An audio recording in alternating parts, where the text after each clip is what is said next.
종합 스포츠 분석 토킹 채널입니다.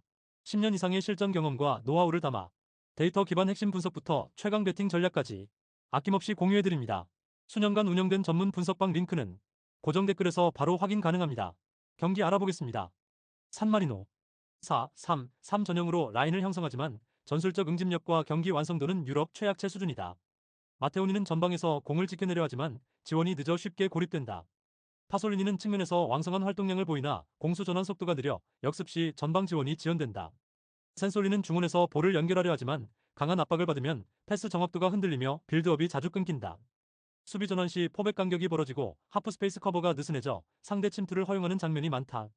세트피스에서도 제공권 대응력이 약해 높이를 활용하는 팀에게 쉽게 흔들린다. 결국 최근 경기력에서도 연속적인 실점과 수비 집중력 저하를 노출하며 경기 흐름을 주도할 힘이 없다. 키프로스 4-4-2를 기반으로 탄탄한 라인 유지와 빠른 측면 전환으로 공격을 설계한다. 카쿨리스는 페널티 박스 안으로 절묘하게 침투해 들어가는 움직임이 탁월하며 세컨드 볼 처리 후 마무리 능력도 뛰어나다. 앤더슨 코레이아는 측면에서 속도와 돌파를 활용해 박스 근처까지 공을 운반하며 크로스와 컵백의 질이 안정적이다. 키리아쿠는 이선에서 템포를 조율하며 공격 전환의 첫 패스를 정확하게 공급해준다. 유럽 무대 홈 앤드 어웨이 데이터에서도 키프로스는 산마리노보다 승률이 높게 형성되어 있으며 객관적 경기력 격차가 뚜렷하다. 특히 산마리노가 그동안 포백 수비로 상대 침투를 제어하지 못했던 약점을 키프로스의 공격진이 정면으로 공략할 수 있다. 카쿨리스의 박스 침투와 코레이아의 폭발적 돌파는 오늘도 결정적 장면을 만들어낼 가능성이 크다. 토킹 코멘트. 산마리노는 4-3-3을 유지하지만 수비라인 간격이 쉽게 무너지고 전환 속도가 느려 상대 압박에 자주 끊긴다. 포백의 하프스페이스 커버가 약해 침투형 공격수에게 치명적인 공간을 내준다. 반면 키프로스는 카쿨리스와 코레이아, 키리아쿠를 중심으로 전방 침투와 측면 돌파를 조합하며 공격 루트를 다양화한다. 특히 카쿨리스의 박스 안 움직임은 산마리노 수비를 흔들고 결정적 찬스를 만들어낼 핵심 무기다. 데이터적으로도 홈 앤드 어웨이 승률이 더 높은 키프로스는 전술적 효율과 활동량에서 모두 우위를 점한다. 산마리노는 최근 부진한 경기력 속에서 수비 집중력 저하와 빌드업 불안이 반복되고 있어 이번 경기에서도 무기력하게 밀릴 가능성이 크다. 세트피스에서도 제공권이 취약해 추가 실점 위험까지 안고 있다. 결국 전력, 전술, 데이터 모든 요소가 키프로스를 향하고 있다. 토킹 추천 배팅. 승무패 산마리노 패 강추. 언더오버 오버 강추. 다음 경기 알아보겠습니다. 스코틀랜드. 스코틀랜드는 4-4-1을 기반으로 탄탄한 중원 장악력과 세트피스 상황에서의 파괴력을 무기로 삼고 있다. 아담스는 문전에서의 침투와 제공권 장악 능력이 뛰어나며 공중볼 경합 후 세컨드볼을 득점 기회로 전환하는 능력이 탁월하다. 맥기는 중원에서 왕성한 활동량을 바탕으로 전진 패스와 하프스페이스 침투를 통해 공격 템포를 끌어올리고 두 번째 볼 장악에서도 안정적이다. 길모어는 후방 빌드업과 전방 지향 패스를 동시에 담당하며 템포를 조율하는 역할을 맡는다. 특히 스코틀랜드는 코너킥, 프리킥 등 세트피스 상황에서 다양한 전술 패턴을 가동해 상대 수비를 흔들며 높이와 세컨드볼 연계로 결정적인 득점 찬스를 만들어낼 수 있다. 홈에서는 압박 강도와 피지컬 싸움에서 훨씬 거칠고 날카로운 경기 운영을 펼치며 초반부터 상대를 몰아붙이는 특징이 있다. 벨라루스. 벨라루스는 4-3-3을 주 포메이션으로 사용하며 슈만스키가 전방에서 포스트 플레이와 제공권 싸움을 주도한다. 그로미코는 측면에서 볼 운반과 컷신을 시도하지만 압박을 받을 때 볼 간수 능력이 부족해 쉽게 소유권을 잃는 장면이 많다. 보체로프는 중원에서 수비적 안정성을 제공하지만 전방 연결 속도가 느려 역습 전환이 매끄럽지 못하다. 무엇보다 이번 경기에서는 동유럽 벨라루스에서 서유럽 끝단의 스코틀랜드까지 이어지는 장거리 비행으로 인해 선수들의 체력과 집중력이 저하될 가능성이 높다. 이동 피로가 누적되면 전환 속도와 압박 강도가 떨어지고 후반으로 갈수록 라인 간격이 벌어지는 약점이 드러날 수 있다. 세트피스 수비에서도 집중력이 흔들리면 스코틀랜드의 강력한 공중전 앞에서 불안정한 장면이 반복될 수 있다. 토킹 코멘트. 스코틀랜드는 아담스의 제공권과 길모어의 정교한 전개, 맥긴의 활동량이 어우러지며 강력한 세트피스 화력을 갖춘 팀이다. 특히 코너킥과 프리킥에서 다양한 변화를 통해 상대 수비를 무너뜨릴 수 있고 공중볼 장악 이후 세컨드볼을 살려내는 장면이 자주 연출된다. 반면 벨라루스는 동유럽에서 서유럽 끝 스코틀랜드까지의 장거리 이동으로 체력적 부담이 크고 경기 집중력 유지에 어려움을 겪을 가능성이 높다. 또한 중원 전개 속도가 느리고 세컨드볼 반응이 늦어 세트피스와 공중전에서 밀릴 위험이 크다. 그래서 홈에서 심리적 체력적 우위를 갖춘 스코틀랜드가 초반부터 압박과 세트피스로 흐름을 장악할 공산이 크다. 그럼에도 불구하고 벨라루스는 수비 블록으로 버티려 하겠지만 이동 피로와 전환 속도 한계가 노출되면 결국 실점을 피하기 어렵다. 결국 이 경기는 스코틀랜드가 홈에서 세트피스와 피지컬 싸움으로 경기를 끝까지 지배할 가능성이 높다. 토킹 추천 배팅. 승무패 스코틀랜드 승 강추. 언더오버 언더 추천. 다음 경기 알아보겠습니다. 페로제도. 페로제도는 3-4-3을 기반으로 라인을 낮게 유지하며 탄탄한 블록을 형성하고 역습 상황에서 단순한 전개를 노린다. 클레트스카르드는 하프라인 근처에서 볼을 받아 전방으로 빠르게 찔러주는 패스 능력을 갖추고 있다. 프레데릭스 베르크는 박스 근처에서 세컨드 볼을 잡아내며 득점 기회를 엿보지만 전환 속도가 느려 빠른 역습에서 존재감이 제한된다. 핸드릭스는 제공권에서 강점을 가지지만 활동 반경이 좁아 전방 압박을 벗겨내거나 빠른 뒷공간 침투를 이끌어내기에는 한계가 있다. 팀 전체적으로는 조직적인 수비를 우선시하지만 전진 압박이 약하고 하프 스페이스 커버가 부족해 라인이 무너질 때 단번에 실점 위기에 노출될 수 있다. 또한 후반으로 갈수록 체력 저하가 뚜렷해 압박 간격이 벌어지고 세컨드 볼을 빼앗기는 장면이 잦아진다. 체코 체코는 3-4-3 전술을 안정적으로 형성한 뒤 상대 빌드업을 적극적으로 끊고 곧바로 이어지는 역습 전개에서 강점을 발휘한다. 핵심 플레이메이커 수책은 인터셉트 이후 빠른 판단으로 날카로운 킬 패스를 전방으로 공급하며 하프라인 뒤 공간을 효과적으로 찌른다.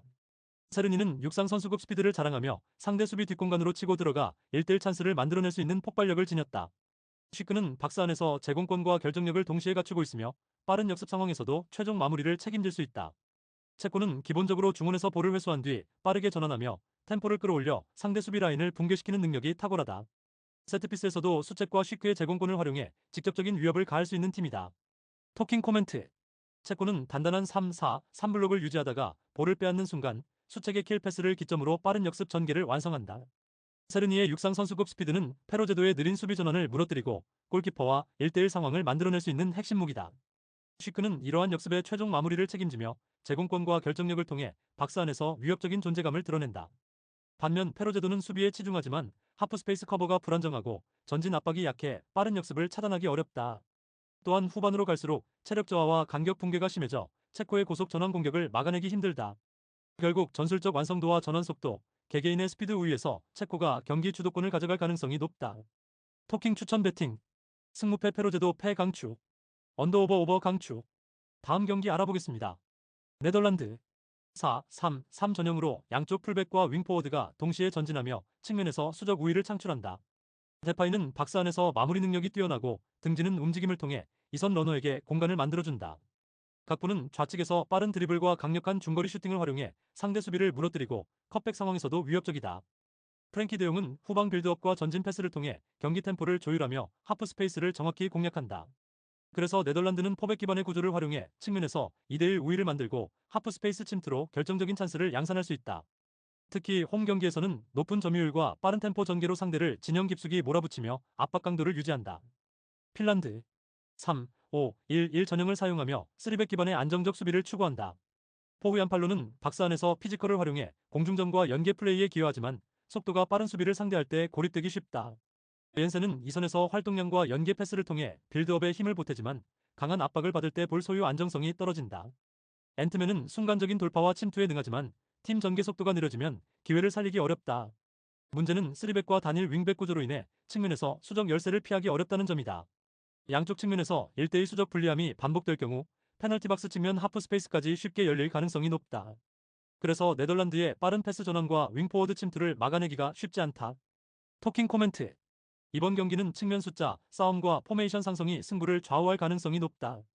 네덜란드는 포백 기반 4-3-3으로 양쪽 측면에 풀백과 윙포워드를 배치해 2대1 우위를 만들 수 있다. 데파이의 마무리와 각포의 돌파, 프랭키 데용의 정교한 전진 패스가 결합되면 하프 스페이스를 공략하며 상대를 흔들어낼 수 있다. 반면 핀란드는 3백과 단일 윙백 운영으로 측면에서 수적 밀림을 피하기 어렵고 전환 속도도 상대적으로 느리다. 그래서 네덜란드가 빠른 템포와 넓은 폭을 활용해 경기 주도권을 줄 가능성이 높다. 홈에서 강한 압박과 점유율을 기반으로 경기를 설계할 네덜란드가 결정적인 기회를 지속적으로 만들어낼 전망이다. 토킹 추천 배팅. 승무패 네덜란드 승 강추. 언더오버 오버 강추. 다음 경기 알아보겠습니다. 몰타. 포메이션은 4-3-3이며 무봉은 빠른 전방 압박과 볼을 끌고 가는 힘이 있지만 제공권 경합에서는 약점을 드러낸다. 오버핸드는 좌측에서 크로스와 연결 플레이에 적극적이나 수비 시 복귀 속도가 느려 라인을 안정적으로 유지하지 못한다. 테마는 중원에서 짧은 패스 중심의 빌드업을 시도하지만 전환 속도가 느려 세컨드 볼 대처가 늦는 편이다. 몰타는 포백 라인을 유지하면서 라인을 끌어올리지 못해 수비 간격이 벌어지고 있으며 센터백 조합이 평균 신장이 낮아 공중볼 대응에서 명확한 한계를 드러내고 있다. 특히 상대가 하이볼 위주의 전진 크로스를 구사할 경우 페널티 박스 안쪽에서 포지션 선점 싸움이 밀리는 경우가 잦다. 결국 몰타는 제공권 싸움에 약하고 볼이 높게 들어오는 상황에서 안정적인 클리어링이 어렵다. 보스니아 포메이션은 4-3-3이며 라자리는 타점이 높고 등지는 플레이를 기반으로 한 포스트업 능력이 뛰어나다. 그는 크로스 타이밍에 맞춰 수비수를 등지고 버텨내며 세컨드볼로 득점 루트를 만드는 능력이 탁월하다. 자노니는 오른쪽 측면에서 드리블 후 정확한 크로스를 올리는 기술이 정교하고 볼의 궤적을 상대 센터백 머리 위로 정확히 넘기는 능력을 보유하고 있다. 카피키오니는 좌측에서 컵백과 하프스페이스 침투로 리듬을 주는 유형으로 전환 시 라자리를 향한 타이밍 패스를 자주 구사한다. 보스니아는 전체적으로 측면 전개 이후 크로스 중심의 공격 패턴을 즐겨 사용하며 풀백의 오버래핑과 윙포워드의 위치 선정이 매끄럽게 맞물리며 공격 루트를 다양화하고 있다. 특히 하이볼을 활용한 포스트 플레이 전개가 완성 단계에 도달해 있으며 몰타의 수비 구조를 정면으로 흔들 수 있는 무기를 보유한 상태다. 공중전에서의 타점 차이와 이선 합류 타이밍을 고려하면 이 경기는 보스니아가 주도권을 줄 가능성이 높다. 토킹 코멘트. 몰타는 포백 라인을 유지하지만 신체 조건과 제공권에서의 열세가 뚜렷하다. 중앙 수비진이 작은 신장 조합으로 구성되어 있어 라자리의 타점 높은 포스트 플레이를 제어하기 어렵다. 보스니아는 자노니와 카피키오니가 양측면에서 정확한 크로스를 올리며 라자리의 머리를 향해 공격 루트를 집중시킬 것이다. 몰타가 수비 라인을 내리면 세컨드 볼 수비에서 라인을 올리면 뒷공간 침투에서 모두 위험하다. 또한 보스니아의 크로스 완성도와 공중볼 장악 능력은 몰타 수비를 압도할 수 있는 결정적 무기다. 결국 경기 흐름은 높이 싸움과 세컨드 볼 싸움에서 이미 갈린다. 토킹 추천 배팅. 승무패 몰타패 강추. 언더오버 오버 강추. 다음 경기 알아보겠습니다. 리투아니아. 포메이션은 4-2-3-1이며 파울라우스카스는 전방에서 버티면서 연계 지점을 만드는 타입이지만 결정력은 다소 기복이 있다. 돌즈니코프는 측면 돌파와 컷백으로 활로를 열지만 압박이 강해질 때 볼 소유가 흔들리며 수비 가담 속도가 느리다. 라시카스는 이선에서 전환 패스를 시도하며 공격을 전개하지만 상대가 중원 압박을 강화하면 패스 정확도가 크게 떨어진다. 수비 라인은 포백을 유지하지만 하프스페이스 커버와 페널티 박스 부근 대인 대응이 늦어지는 약점이 있다. 특히 수비 전환 속도가 느려 빠른 연계 공격에 쉽게 뚫리는 구조적 불안정성이 뚜렷하다. 폴란드. 포메이션은 3-5-2이며 피용테크는 박스 안에서 위치 선정과 마무리에 강점이 있는 스트라이커다. 스비데르스키는 연계와 침투 모두에 능하며 전방에서 빠르게 패스를 주고받으며 수비를 흔드는 움직임을 보여준다. 스지만스키는 하프 스페이스를 집요하게 파고들며 스비데르스키와의 콤팩트한 연계 패턴으로 상대 수비를 무너뜨린다. 폴란드는 점유율을 높이지 않고도 효율적으로 전방을 공략하며 빠른 템포 전환과 짧은 패스 연결로 박스 안을 위협한다. 특히 스비데르스키, 스지만스키의 하프 스페이스 침투 패턴은 리투아니아의 포백 수비를 혼란에 빠뜨릴 핵심 공격 루트다. 토킹 코멘트. 폴란드는 스비데르스키와 스지만스키의 짧고 빠른 연계 플레이를 통해 하프 스페이스를 지속적으로 공략할 수 있다. 이 패턴은 박스 안 피니셔 피용테크와 결합해 결정적 득점 기회를 만들어내는 핵심 무기다. 리투아니아는 포백 라인의 하프 스페이스 커버가 느리고 압박을 받으면 수비 간격이 쉽게 무너진다. 파울라우스카스와 돌즈니코프가 전방에서 버텨내려 하지만 템포가 빠른 공격 전개 앞에서는 수비 지원이 제한될 수밖에 없다. 결국 전술적 완성도와 공격 루트 다양성에서 폴란드가 확실히 앞서며 주도권을 가져갈 가능성이 높다. 토킹 추천 배팅. 승무패 리투아니아 패 강추. 언더오버 오버 강추. 다음 경기 알아보겠습니다. 루마니아. 포메이션은 4-3-3이며 드라구스는 측면에서 왕성한 돌파와 컷백으로 공격 전개에 활기를 불어넣는다. 도브레는 빠른 속도를 활용해 수비 뒷공간을 공략하지만 강한 압박 상황에서는 볼 간수의 한계를 드러낸다. 스탄치우는 중원에서 전환 패스와 세트피스를 담당하며 공격을 조율하지만 전방 압박이 거세질 경우 볼 배급이 제한된다. 루마니아의 포백 수비 라인은 제공권과 대인 마킹에서는 안정적이나 빠른 패스 전환과 드리블 돌파를 동시에 당하면 간격이 무너질 위험이 있다.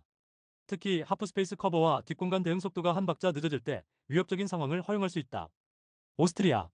포메이션은 4-2-3-1이며 공격의 핵심은 바움가르트너의 페네트레이션 플레이에 있다.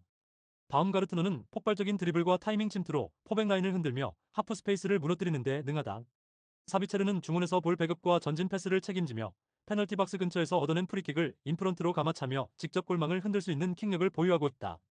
그레고리치는 최전방에서 공중볼 경합과 포스트 플레이를 통해 이선 자원들의 침투를 지원하고 세컨드 볼을 살려 추가 기회를 만든다. 또한 오스트리아의 전술은 강한 전방 압박으로 상대 빌드업을 끊고 빠른 전환으로 공격 속도를 높이는 데 초점이 맞춰져 있다. 이런 스타일은 루마니아 포백의 느린 전환과 하프 스페이스 커버 약점을 정면으로 공략하기에 최적화되어 있다. 토킹 코멘트. 오스트리아는 바움가르트너의 폭발적 페네트레이션으로 루마니아 포백 라인을 흔들 준비가 되어 있다.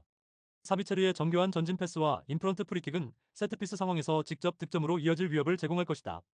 루마니아는 드라구스와 도브레가 측면에서 기동성을 살리려 하지만 오스트리아의 강한 전방 압박과 빠른 템포를 견디기 어렵다. 스탄치우의 패싱도 압박이 심해지면 제한될 가능성이 커서 공격 전개가 단순해질 수 있다. 반면 오스트리아는 템포 조절과 세트피스 한 방으로 경기 주도권을 쉽게 이어갈 수 있으며 후반 교체 카드 활용에서도 안정감을 보인다. 그래서 경기 전반부터 오스트리아가 점유와 전환 속도를 동시에 가져가며 홈 수비를 계속 흔들 가능성이 크다. 토킹 추천 배팅. 승무패 루마니아 패 강추. 언더오버 오버 강추. 다음 경기 알아보겠습니다. 덴마크. 덴마크는 4-2-3-2를 기반으로 높은 점유율과 빠른 측면 공략을 중심으로 경기를 풀어간다. 비어레스는 폭넓은 활동량과 날카로운 크로스로 전방에 양질의 찬스를 공급하며 상대 풀백을 흔드는 역할을 한다. 돌베르는 측면과 하프 스페이스를 넘나들며 드리블 돌파와 컷백으로 직접적인 위협을 가한다. 에릭센은 중앙에서 볼 백업과 라인 사이 포켓 공간 공략을 동시에 수행하며 순간적인 패스로 상대 수비를 흔들어낸다. 특히 덴마크는 돌베르의 측면 침투와 에릭센의 창의적인 패스를 연결해 박스 안에서 결정적인 마무리 기회를 만든다. 공격 템포를 조절하다가 한순간에 전환을 가속해 상대의 약한 측면 수비를 뚫는 패턴이 특징이다. 그리스. 그리스는 4-2-3-2를 사용하지만 최근 수비 조직력이 흔들리고 있다. 풀백들이 1대1 대인 방어에서 쉽게 무너지는 장면이 잦아 중앙 센터백이 측면 커버를 위해 자리를 비우는 상황이 자주 발생한다. 이로 인해 페널티 박스 안쪽의 공간이 열리며 상대 공격진들이 해당 지역을 활용해 결정적인 슈팅 기회를 만든다. 이오아니디스는 제공권과 박스 안 마무리에 강점이 있지만 전방 압박이나 연계 플레이에서 영향력이 제한적이다. 펠카스는 빠른 전진 패스로 공격 전환을 시도하지만 강한 압박을 받으면 쉽게 볼을 잃는다. 바카세타스는 중원에서 빌드업을 돕지만 공수 전환 속도가 느려 수비를 안정시키는 데 한계가 있다. 후반으로 갈수록 측면 수비의 집중력이 급격히 떨어지며 하프 스페이스와 박스 내 공간 관리가 더 흔들린다. 토킹 코멘트. 덴마크는 돌베르의 폭발적인 측면 돌파와 컷백 패턴으로 그리스의 불안한 풀백 라인을 직접 공략할 것이다. 비어레스는 폭넓은 움직임으로 측면을 흔들며 에릭센이 전진 패스를 공급할 수 있는 여유를 만들어준다. 그리스는 풀백의 1대1 방어가 불안정하고 센터백이 측면 커버를 나가면 박스 안이 비어 결정적 실점을 허용할 수 있다. 이런 구조적 약점은 덴마크가 하프 스페이스 침투와 박스 공략으로 확실히 활용할 수 있는 포인트다. 펠카스와 바카세타스가 전환을 시도하겠지만 덴마크의 압박 강도와 템포 변화에 쉽게 끊길 가능성이 크다. 결국 덴마크가 측면 우위를 발판으로 경기 초반부터 주도권을 잡고 결정적 찬스를 반복적으로 창출할 공산이 높다. 토킹 추천 배팅. 승무패 덴마크 승 강추. 언더오버 언더 추천. 다음 경기 알아보겠습니다. 크로아티아.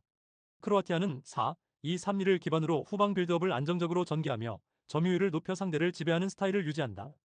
부디미르는 제공권과 몸싸움에서 압도적인 우위를 점하며 박스 안에서 타이밍을 놓치지 않는 결정력을 보여준다. 페리시치는 측면 돌파뿐 아니라 하프 스페이스로 침투해 슈팅 각도를 만들며 수비를 교란하는 움직임이 매우 날카롭다. 크라마리치는 이선에서 폭넓게 움직이며 연계와 슈팅 모두에 위협을 더하는 핵심 자원으로 후방 빌드업과 전방 연계를 잇는 다리 역할을 맡고 있다. 이 팀은 하프 스페이스 침투와 빠른 볼 순환으로 수비 블록을 무너뜨리며 강한 점유와 위치 플레이로 상대를 흔든다. 특히 부디미르와 페리시치의 조합은 수비 간격이 벌어질 때 치명적인 득점 패턴을 만든다. 지브롤터. 지브롤터는 4-3-3을 사용하지만 조직력 면에서 국제 어매치 레벨과 큰 격차를 보인다. 드바르는 전방에서 폭넓게 움직이며 간헐적으로 공간을 노리지만 강한 압박에 쉽게 고립되는 단점이 있다. 델리오는 중원에서 공을 연결하려 하지만 볼 간수 능력이 부족해 탈압박이 자주 끊기며 상대의 압박을 풀어내지 못한다. 스캔너는 측면에서 빠른 발을 활용해 돌파를 시도하지만 크로스 정확도와 전술 이해도가 떨어져 공격의 완성도가 낮다. 무엇보다 이 팀은 포백 수비 조직을 제대로 정립하지 못한 상태로 중앙과 측면 모두에서 공간을 허용하고 있다. 페널티 박스 근처 간격이 쉽게 벌어지고 하프 스페이스 침투에 대응하지 못해 실점 위험이 항상 높다. 단기간에 이 수비 조직을 개선하기 어려운 만큼 이번 경기에서도 같은 취약점을 드러낼 가능성이 높다. 토킹 코멘트. 크로아티아는 부디미르와 페리시치를 중심으로 하프 스페이스를 파고드는 침투 패턴으로 경기 주도권을 잡을 준비를 마쳤다. 크라마리치가 중원과 전방을 유기적으로 연결하며 점유율을 유지해 공격 템포를 끌어올릴 수 있다. 지브롤터는 여전히 포백 수비 조직이 완성되지 않아 중앙과 측면 모두 허점을 보이고 있으며 하프 스페이스 대응이 전혀 안정적이지 않다. 국제 무대에서 강한 압박을 경험하지 못한 한계가 드러나며 이번 경기에서도 수비 라인이 쉽게 흔들릴 가능성이 높다. 특히 부디미르의 제공권과 페리시치의 절묘한 침투는 지브롤터가 가장 취약한 지역을 정면으로 공략할 수 있는 카드다. 결국 크로아티아는 점유와 위치 플레이로 상대를 밀어붙이며 수월하게 득점 찬스를 만들어낼 그림이 예상된다. 토킹 추천 배팅. 승무패 크로아티아 승 강추. 언더오버 오버 강추. 구독, 좋아요, 알림 설정. 토킹 가족방에서 더 많은 혜택을 만나보세요. 가족방은 고정 댓글의 링크를 통해 문의하세요. 감사합니다.